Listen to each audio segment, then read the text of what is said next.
একটু হলদি পাউডার দিব, এখন একটু মির্চা পাউডার দিব, একটু ধনিয়া পাউডার দিব। দিয়ে মশলাটা ভালো করে মিক্স করে নিব টমেটো এবং পেঁয়াজ আর কাঁচা লঙ্কার সাথে। তারপরে ভালো করে গ্রেভিটা হয়ে যাওয়ার পরে আমরা তারপরে তার পরের কাজটা করব। এখন একটু টমেটোটা গালিয়ে নিব।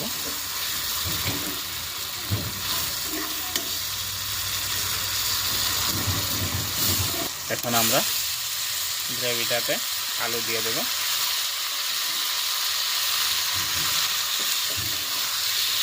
আলুটা ভালো করে সিদ্ধ করে নেব গ্রেভির সাথে মিক্স করে।